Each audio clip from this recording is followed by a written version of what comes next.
សួស្តីពុកម៉ែបងប្អូនថ្ងៃនេះនាំពុកម៉ែបងប្អូនមកធ្វើអាម៉ុកត្រីជាមួយខ្ញុំបាទទាំងអស់គ្នាគ្រឿងផ្សំមានដូចជាត្រីអណ្ដែងគ្រឿង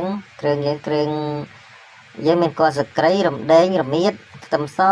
ស្លឹកក្រូចឥឡូវយើងដំបូងយើងត្រីយើងមានរួចរាល់ហើយស្លឹកញយើងបានត្រៀមរួចហើយអញ្ចឹងយើងដំបូងគឺយើងមកកិនគ្រឿងបងប្អូនមកកិនគ្រឿងឲ្យម៉ត់ដើម្បីយើងទៅលាយជាមួយត្រីគ្រឿងនេះឥឡូវយើងគ្រឿងយើងកិនម៉ត់ហើយយើងដុសទុកមួយឡែកសិនបន្តមកចាំយើងមកធ្វើនេះស្លឹកញបងប្អូនយើងកាត់ស្លឹកញយកទៅក្នុងខ្នងស្លឹកញអញ្ចឹងដើម្បីកុំឲ្យរឹងហើយបន្តមកយើងហាន់ជាកង់ក្នុងស្លឹកញនេះដែរយើងហាន់ចឹងមកបងប្អូនយើងហាន់ជា3កង់4កង់ចឹងមកមិនបាច់ហាន់ល្អិតពេកទេអញ្ចឹងយើងហាន់3 4កង់មកយើងទុកមួយឡែកសិនយើងដាំទឹកបងប្អូនយើងដាក់ដាំទឹកពេលដែលទឹកយើងពុះយើងឥឡូវទឹកយើងពុះហើយយើងចាប់ផ្ដើមស្រោះបងប្អូនយើងស្រោះស្លឹកញស្រោះស្លឹកញនេះឲ្យទន់បន្តិចបងប្អូនឲ្យវារាងទន់យើងងាយស្រួលធ្វើហើយនឹងជួយកាត់ជាតិល្វីងយើងស្រោះចេះវាកាត់ជាតិល្វីងបងប្អូនស្រោះហើយជាមួយនាទីទៅមើលថាទន់ល្មមចាំយើងលើកឡើងបងប្អូនឥឡូវទន់ហើយអញ្ចឹងយើងលើកឡើង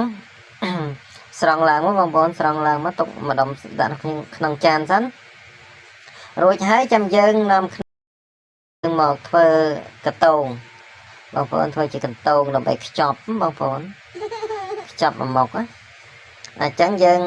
អត់មានអីធ្វើពុំទេយើងមានតែចានធ្វើពុំជារង្វង់អញ្ចឹងមកបងប្អូនតមកយើង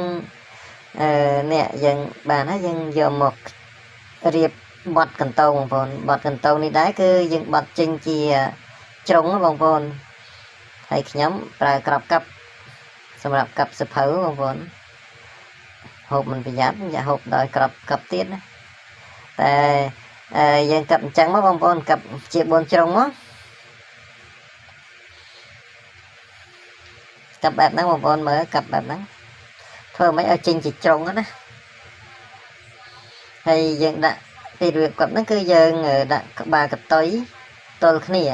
នេះក្បាលកតុយគឺផ្ងាផ្កាប់ដាក់ផ្ទុយគ្នាអញ្ចឹងបងប្អូនកតងហ្នឹងណានិយាយមិនសូវត្រូវទេបងប្អូនហើយដោយសារ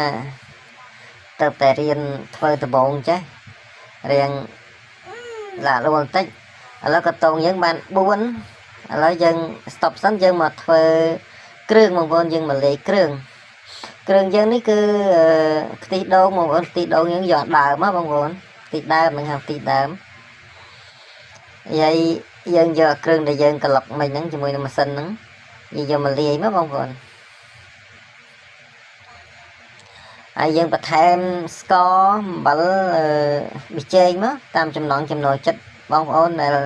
បងប្អូនចូលចិត្តផ្អែមឬក៏សាបប្រៃហើយយើងថែមប្រហុកទៀតណាបងប្អូនអត់ប្រហុកអត់បានទេណាមុខម្ហូបនេះបងប្អូនអញ្ចឹងយើងលាយគ្រឿងទាំងអស់ហ្នឹងឲ្យចូលគ្នាទៅតោះមកយើងថែមប្រេងឆាបន្តិចបងប្អូនថែមប្រេងឆាបន្តិចហើយយើងដាក់ម្សៅខ្សាយ2ស្លាបព្រាមកបងប្អូន2ស្លាបព្រាបាយមកស្លាបខ្សាយហ្នឹងអញ្ចឹងយើងកូរច្របល់ឲ្យចូលគ្នាមកឲ្យល្បាយគ្រឿងយើងចូលគ្នាសព្វមកបងប្អូនអញ្ចឹងហើយយើងដាក់ត្រីដើម្បីយើងលាយជាមួយគ្រឿងហ្នឹងឲ្យចូលជាតិបងប្អូនឲ្យចូលជាតិល្អហើយយើងផ្អាប់ទុកមួយសន្ទុះសិនណាបងប្អូនមិនលាយភ្លាមខ្ចប់ភ្លាមទេណា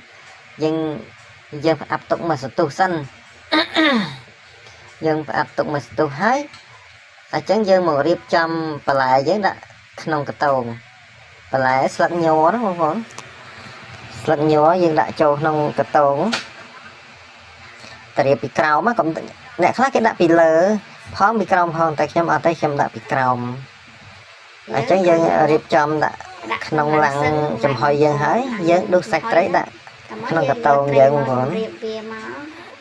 យើងជម្ Đồ đã cho nó cái tàu mất buồn cái tàu mà bọn mày nặng cái tàu dân đang thông đại và ta vì dân được đã rồi thấy chẳng dân bật thêm là tí đàm bật thêm thì lời thì mấy dân vô tí đám lê cho mùi mình krương mà đâu thấy ta lỡ dân đã rồi thì lời thêm tiếng đó bao vốn